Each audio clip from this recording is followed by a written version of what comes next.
அகிலன்ற படத்துக்கு சேதுன்னு பெயர் மாற்றியாச்சு. அன்னைக்கு காலையில் பூஜை, இங்கே தான் பூஜை, பிரசாத் ஸ்டுடியோவில் தான். அதனால தான் அதை நான் நினைவுபடுத்தி இப்போ நான் சொல்கிறேன். காலையில் பூஜை, நாங்கள் பூஜை போட்டோம், படைப்பாளிகள் ஸ்ட்ரைக் ஆரம்பிச்சிட்டாங்க. அப்படியே நின்று போச்சு. விக்ரம்ன்ற ஒரு நாயகனை உள்ளே கொண்டு வர்றோம். அவர் 12 வருடங்களாக போராடிக்கிட்டு இருக்கார் வெற்றிக்காக. அந்த நாயகன் உள்ளே வர்றாங்க. அபிதான்ற ஒரு பொண்ணு ஹீரோயினாக இன்ட்ரடியூஸ் ஆகிறாங்க. இவ்வளவும் இருந்தும் அந்த படம் ட்ராப் ஆயிடுச்சு. படைப்பாளிகள் பிரச்சனை இல்லை. இப்போ எடுப்போமா, இன்றைக்கி எடுப்போமா, நாளைக்கு எடுப்போமான்னு தெரியாமல் அப்படியே காத்திருந்து ஒரு வருடம் 1 வருடங்களுக்கு பிறகு அந்த படம் துவக்கப்பட்டது. குறித்த பட்ஜெட்டில் முடிக்க முடியலை. அதனால் அது அடுத்த கட்டத்தை போய் 2000 தான் அந்த படம் முடிவுக்கு வந்தது. சரி, முடிவுக்கு வந்ததுக்கு பின்னாடி அந்த படம் விற்பனைக்கு இருந்ததான்னு கேட்டால் அந்த படம் விற்பனைக்கு இல்லை, யாரும் வாங்கலை எல்லாமே. ஆனால் அந்த படத்தை டப்பிங்லேயோ எஃபெக்ட்ஸ்லேயோ பார்த்தவங்க எல்லாம் இந்த 97 தொடங்கி 93 தொடங்கி 2000 வரைக்கும் பல இயக்குநர்கள், பல தயாரிப்பாளர்கள் எங்களை கிராஸ் பண்ணி போயிட்டே இருக்காங்க. ஆனால் நாங்கள் மட்டும் நம்பிக்கையோடு ஒரு அறையில் காத்துக்கிட்டே இருக்கோம். எங்கள் படம் ஒரு நாளும் ரிலீஸ் ஆகும், என்றைக்காவது ஒரு நாள் எங்கள் படம் வந்துடும்ன்ற நம்பிக்கையோடு உட்காந்துட்டு இருந்தோம். சரி, 2000 படம் முடிஞ்சதுக்கப்புறம் பார்த்தா அப்பவும் இல்லை. எங்களோடு சேர்ந்து பல ஹீரோக்களுடைய படங்கள் நாங்கள் டப்பிங் நடக்கும்போது பக்கத்தில் நடக்கும். இந்த சமீரா டப்பிங்கில் தான் நடக்கும். அங்கே பெரிய ஹீரோஸ்லாம் வருவாங்க. நாங்கள் அப்படி நின்று பார்த்துட்டே இருப்போம். அப்பவும் அது வியாபாரத்துக்குள்ளே வரலை. அதில் ஒரு நல்ல விஷயம் என்னென்னா, படம் நல்லா இருந்ததுன்றது மட்டும்தான் ஒரு இயக்குனர் தன்னுடைய கனவுகளை, ஒட்டுமொத்த கனவையும் தூக்கி ஒரு படத்தில் உழைப்பாக போட்டு படமாக்கி வச்சுருந்தார். அது அவருக்காக மட்டும் செஞ்சதில்லைன்றதான் ரொம்ப முக்கியமானது. அதை நம்ம கவனிக்கணும். அது ஒரு டைரக்டர் இன்னைக்கு படம் எடுக்கிறாருன்னா அது உனக்கானது மட்டும் கிடையாது, ஒரு தலைமுறையை உருவாக்குறது. இது கண்களுடைய ஒரு இது இல்லை, ஒரு தலைமுறையை உருவாக்குறது. பாலுமகேந்திரான்ற மரத்திலிருந்து அந்த படத்தை எடுத்து 2வது முறையாக விதைக்கப்பட்டது தான் சேது. அது விதைச்சது சாதாரணமாக முளைச்சது. அங்கேருந்து தான் அமீர்னு ஒருத்தன் வந்தேன். அங்கேருந்து தான் சூர்யான்ற ஒரு நடிகர் உருவாக்கப்படுறார். அங்கேருந்து தான் விக்ரம்ன்ற ஒரு மாபெரும் நடிகர் உருவாக்கப்படுறார். சூர்யான்ற நடிகர் தான் பல கம்பெனிகளை உருவாக்குறாரு, பல இயக்குநர்களை அறிமுகப்படுத்துகிறாரு. அமீர்ன்ற ஒரு இயக்குனர் வரும் பொழுது சசின்ற ஒரு இன்னொரு இயக்குனர் வரும். சசின்ற ஒரு இயக்குனர் வரும்போது சமுத்திரக்கனி வரும், கஞ்சா கருப்பு வரும், நமோ நாராயணன் வரும், புதிய தயாரிப்பாளர்கள் வர்றாங்க. இப்படி போய்கிட்டே இருக்கு. லைகா புரொடக்ஷன், சுபாஷ்கரன் மற்றும் ரெட் ஜெயின் மூவிஸ் இணைந்து வழங்கும் உலக நாயகன் கமல்ஹாசன் நடிக்கும் பிரம்மாண்ட இயக்குனர் சங்கரின் இந்தியன் 2 ஜூலை 12 முதல் உங்கள் அபிமான திரையரங்குகளில். பட் இருந்தாலும் என் சைட்லேருந்து நான் அவருக்கு சில விஷயங்கள் அவரை பற்றி சொல்லணும் ஆசை. அமீர் சார் ரொம்ப பிடிக்கும். ஆனால் எனக்கு பயம் அவர்கிட்ட ஆக்சுவலாக வாய்ப்பு கேட்கறதுக்கும் பயம், அவர் படத்தில் நடிக்கணும் ஒரு மாதிரி எனக்கு ஒரு கூச்சமும் இருந்தது, ஒரு பயமும் இருந்தது. ரொம்ப ஆட்டிடியூடாக இருப்பார், அரகண்ட்டாக இருப்பார் அப்படின்ற ஒரு பயம் எனக்கு இருந்தது. நான் என்னோட நிகழ்ச்சிக்காக நான் அமெரிக்கா போயிருந்தேன். ஸோ அமெரிக்காவில் நிகழ்ச்சி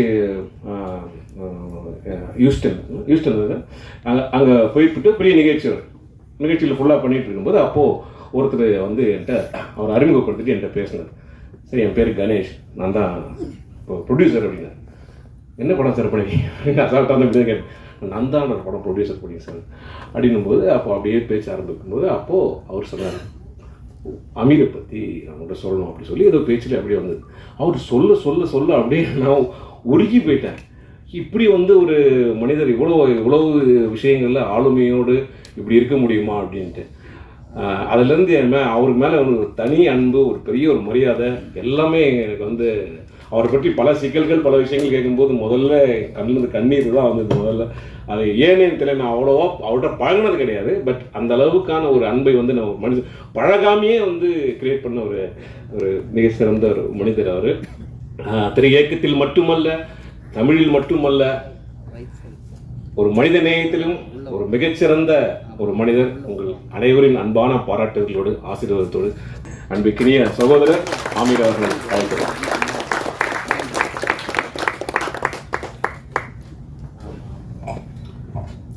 அரங்கத்தில் இருக்கும் அனைவருக்கும் இறைவன் புறத்திலிருந்து சாந்தியும் சமாதானம் உண்டாகட்டும். இந்த நிகழ்ச்சி தாமதமாக துவங்கியதற்கு நான் தான் காரணம். அதற்காக உங்களிடம் என்னுடைய மன்னிப்பை தெரிவிச்சுக்கிறேன். நான் ஒரு துவக்க விழா இங்கே வந்திருக்கக்கூடிய பத்திரிகையாளர்களுக்கும் ஊடக நண்பர்களுக்கும் மேடையில் விட்டு இருக்கக்கூடிய திரை ஆளுமைகளுக்கும் இது ஒரு வழக்கமான ஒரு விழா. ஆனால் சாமுக்கும் அவனை சுற்றி இருக்கக்கூடிய புதியவர்களுக்கும் தங்களுடைய வாழ்க்கையை தூங்குகிற ஒரு நாள். ரொம்ப முக்கியமான ஒரு நாள். நிறைய பூஜை பார்த்துருக்கோம். எல்லா பூஜையும் ரொம்ப பிரம்மாண்டமாக நடக்கும். ஆனால் அதற்கு பின்னால் அந்த படம் சார்ந்த கிளைகள் என்னன்னு கேட்டால் நம்ம மனசுலேயே நிற்காது. ஸோ எனக்கு இங்கே உட்காந்துருக்கும் பொழுது நீங்கள் எல்லோரும் பேசிகிட்டு இருக்காங்க, காது சத்தம் கேட்டால் கூட எனக்கு சேதுவை எப்படி தொடங்கணுன்றது தான் ஞாபகத்தில் வந்துக்கிட்டே இருக்குது. அவன் இப்போ சிரிச்சுக்கிட்டு நிற்கிறான். எப்படிலாம் நாங்கள் சிரிச்சுக்கிட்டுலாம் கூட இல்லை. முதல் படத்தை துவங்கும் ஒரு பதட்டத்தோடையே இருப்போம். ரொம்ப பழைய கதையாக இருந்தாலும் இங்கே நிறைய புதியவர்கள் இருக்கிறதுனால அந்த கதை உங்களுக்கு புதுசாக இருக்கும்னு நான் நம்புகிறேன். அதில் சென்னைக்கு வந்துட்டார் பாலா. நானும் அவர் சென்னைக்கு ஒன்றா வந்தோம். அவர் பாலுமேந்திரா சார்ட்ட உதவி இயக்குனராக சேர்ந்து 93 முதல் முறையாக படம் பூஜை போடப்பட்டு பாலா இயக்குனராக அறிமுகப்படுத்தப்பட்டார். அந்த படத்துக்கு பேர் அகிலன். தமிழ் சினிமா வரலாற்றிலேயே அல்லது இந்திய சினிமா வரலாற்றிலேயே கூட சொல்லலாம். காலையில் பூஜை போட்டு அன்றைய மாலையே படம் ட்ராப் ஆன படம் அந்த படம் தான். அப்படி ஒரு ஹிஸ்ட்ரி அந்த படத்துக்கு இருக்குது. அகிலன்ற டைட்டிலில் காலையில் பூஜை, மாலையே இந்த படம் ட்ராப் இனிமேல் பண்ண மாட்டாங்க அப்படின்னு சொல்லியாச்சு. அதற்கு பின்னால் பல நாயகர்கள். இந்த பாலான்ற ஒரு யார் அப்படின்னா பாலு மகேந்திரான்ற அப்படின்ற ஒரு மரத்திலிருந்து பறிக்கப்பட்ட ஒரு பழம். அது அன்னைக்கு விதைக்கப்பட்டது. ஆனால் முளைக்கலை.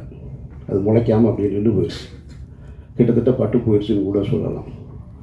அதற்கு பின்னால் நிறைய புதுமுகங்கள் அந்த படத்தில் நடிக்கணுன்ற கிட்டத்தட்ட அன்றைக்கு பீக்கில் இருந்த திரு ரஜினிகாந்த் அவர்களும் கமலஹாசன் அவர்களும் தவிர, மூத்த நடிகர்கள் தவிர எல்லா நடிகர்களுமே அந்த கதைக்குள்ளே போயிருப்பாங்க அந்த கதைக்கு. இது போக நிறைய புதுமுகங்களை பார்த்து புதிய தயாரிப்பாளர்கள் அது இதுன்னு பார்க்காத ப்ரொடியூசர்ஸே கிடையாது, பார்க்காத ஹீரோஸே கிடையாது. இன்னைக்கு இருக்கிற பெரிய பெரிய ஸ்டார்லாம் அதில் கமிட் ஆகிருக்காங்க. அந்த தகவல் தவறான தகவலாக இருக்காதுன்னு நினைக்கிறேன் நான். அல்டிமேட் ஸ்டார் கூட அந்த படத்தில் கமிட் ஆகி அப்புறம் பண்ணாமல் இருந்தவர் தான். அப்படி ஒரு ப்ராஜெக்ட் அது. நிறைய ஹீரோஸ் இன்னும் சொல்லிக்கிட்டே போகலாம். நிறைய ஹீரோ. அப்புறம் திரும்ப 97 கந்தசாமின்ற சசிகுமார் இருக்காங்க, நம்ம நடிகர். அவருடைய உறவினர் ஒருத்தர் மூலமாக அந்த படம் துவங்கப்பட்டது. கந்தசாமின்ற ஒரு தயாரிப்பாளர் தான் அந்த படத்தை துவங்கினார். அகிலன்ற படத்துக்கு சேதுன்னு பெயர் மாற்றியாச்சு. அன்னைக்கு காலையில் பூஜை, இங்கே தான் பூஜை, பிரசாத் ஸ்டுடியோவில் தான். அதனால தான் அதை நான் நினைவுபடுத்தி இப்போ நான் சொல்கிறேன். காலையில் பூஜை, நாங்கள் பூஜை போட்டோம். படைப்பாளிகள் ஸ்ட்ரைக் ஆரம்பிச்சிட்டாங்க. அப்படியே நின்று போச்சு. விக்ரம்ன்ற ஒரு நாயகனை உள்ளே கொண்டு வர்றோம். அவர் 12 வருடங்களாக போராடிக்கிட்டு இருக்காரு வெற்றிக்காக. அந்த நாயகன் உள்ளே வர்றாங்க. அபிதான்ற ஒரு பொண்ணு ஹீரோயினாக இன்ட்ரடியூஸ் ஆகிறாங்க. இவ்வளவும் இருந்தும் அந்த படம் ட்ராப் ஆகிடுச்சு. படைப்பாளிகள் பிரச்சனை இல்லை. இப்போ எடுப்போமா, இன்றைக்கி எடுப்போமா, நாளைக்கு எடுப்போமான்னு தெரியாமல் அப்படியே காத்திருந்து ஒரு வருடம் 1.5 வருடங்களுக்கு பிறகு அந்த படம் துவக்கப்பட்டது. குறித்த பட்ஜெட்டில் முடிக்க முடியலை. அதனால் அது அடுத்த கட்டத்தை போய் 2000 தான் அந்த படம் முடிவுக்கு வந்தது. சரி, முடிவுக்கு வந்ததுக்கு பின்னாடி அந்த படம் விற்பனைக்கு இருந்ததான்னு கேட்டால் அந்த படம் விற்பனைக்கு இல்லை, யாரும் வாங்கலை எல்லாருமே. ஆனால் அந்த படத்தை டப்பிங்லேயோ எஃபெக்ட்ஸ்லேயோ பார்த்தவங்க எல்லாம் இந்த 97 தொடங்கி 93 தொடங்கி 2000 வரைக்கும் பல இயக்குனர்கள், பல தயாரிப்பாளர்கள் எங்களை கிராஸ் பண்ணி போயிட்டே இருக்காங்க. ஆனால் நாங்கள் மட்டும் நம்பிக்கையோடு ஒரு அறையில் காத்துக்கிட்டே இருக்கோம். எங்கள் படம் ஒரு நாளும் ரிலீஸ் ஆகும், என்றைக்காவது ஒரு நாள் எங்கள் படம் வந்துடும்ன்ற நம்பிக்கையோடு உட்காந்துட்டு இருந்தோம். சரி, 2000 படம் முடிஞ்சதுக்கப்புறம் பார்த்தா அப்பவும் இல்லை. எங்களோடு சேர்ந்து பல ஹீரோக்களுடைய படங்கள் நாங்கள் டப்பிங் நடக்கும்போது பக்கத்தில் நடக்கும். இந்த சமீரா டப்பிங்கில் தான் நடக்கும். அங்கே பெரிய ஹீரோஸ்லாம் வருவாங்க, நாங்கள் அப்படி நின்று பார்த்துட்டே இருப்போம். அப்பவும் அது வியாபாரத்துக்குள்ளே வரலை. அதில் ஒரு நல்ல விஷயம் என்னென்னா, படம் நல்லா இருந்ததுன்றது மட்டும்தான் ஒரு இயக்குனர் தன்னுடைய கனவுகளை ஒட்டுமொத்த கனவையும் தூக்கி ஒரு படத்தில் உழைப்பாக போட்டு படமாக்கி வச்சுருந்தார். அது அவருக்காக மட்டும் செஞ்சதில்லைன்றது தான் ரொம்ப முக்கியமானது. அதை நம்ம கவனிக்கணும். அது ஒரு டைரக்டர் இன்னைக்கு படம் எடுக்கிறாருன்னா அது உனக்கானது மட்டும் கிடையாது, ஒரு தலைமுறையை உருவாக்குறது.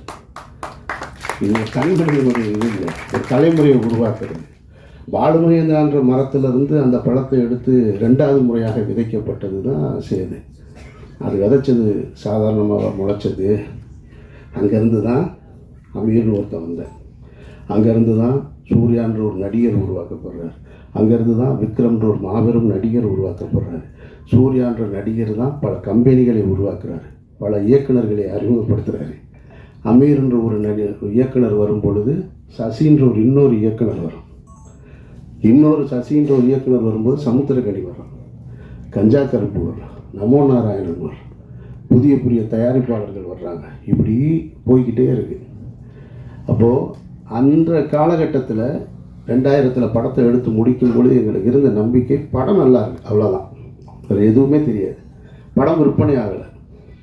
அந்த டைமில் இதே பிரசாத் லேபில் நான் அந்த படம் ரிலீஸுக்காக நானும் தயாரிப்பாளர் திரு கஃபார் அவர்களும், அவர் எனக்கு அண்ணன் கஃபார் அண்ணனும் சித்ரா லட்சுமணன் சாரும் அந்த ரிலீஸுக்கான வேலைகளில், ஏன்னா ரொம்ப சிரமம், ரொம்ப கடனில் இருக்குது. இந்த படம் எப்படி ரிலீஸ் ஆகும்னு தெரியாத ஒரு சூழல்.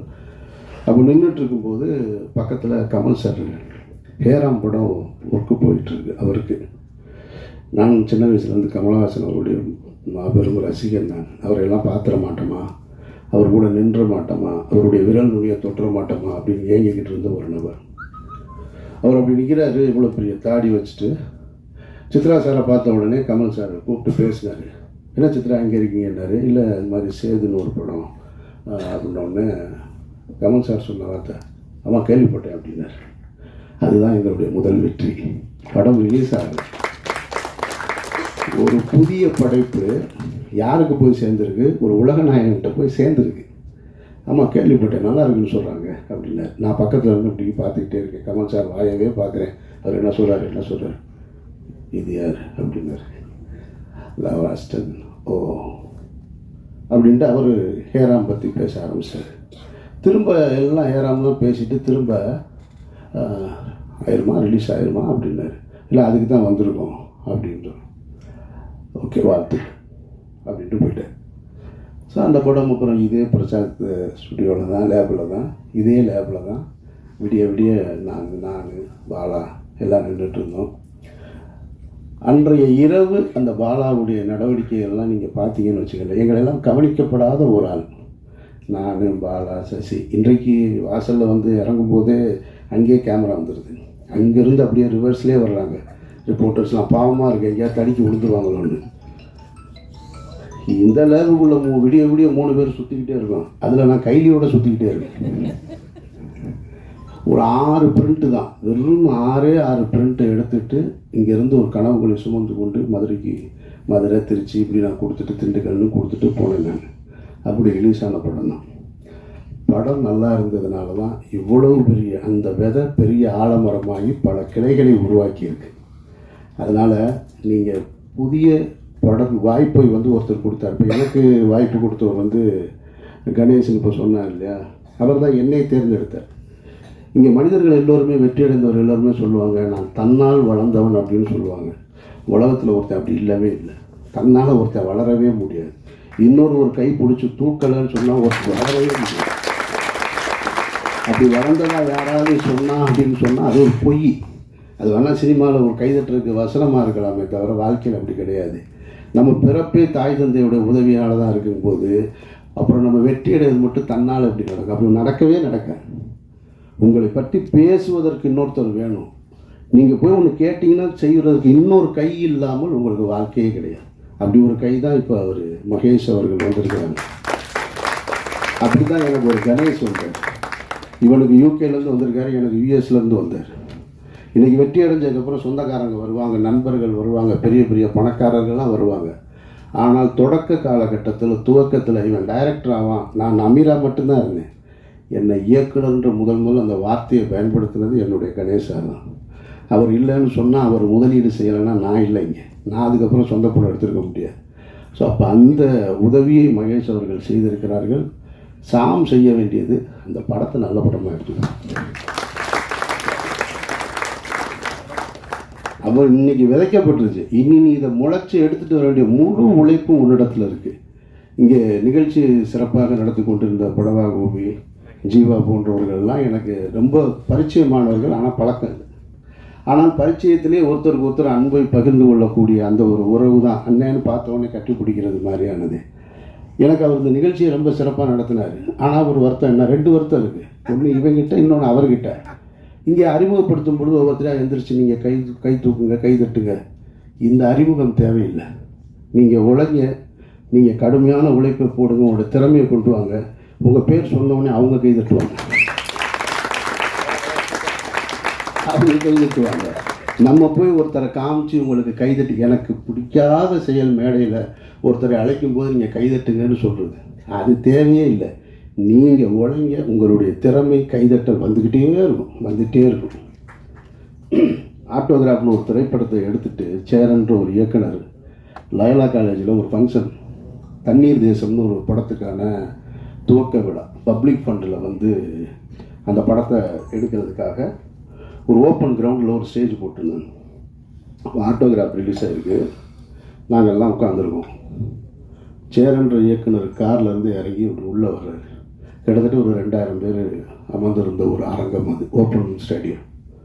2000 பேரும் அவர் காரிலிருந்து இறங்கி மேடைக்கு வருவது வரைக்கும் கைதட்டலை துவங்கியவர்கள் நிறுத்தவே இல்லை. சேரனுக்கு கிடைத்த மிகப்பெரிய அங்கீகாரம் அது ஆட்டோகிராஃபின்ற படத்துக்கு கிடைத்த ஒரு அங்கீகாரம். அப்போ நம்மளுடைய உழைப்பும் நம்மளுடைய திறமையும் கைதட்டலை பெற்றுத்தருன்றது தான் மறுக்க முடியாத உண்மை.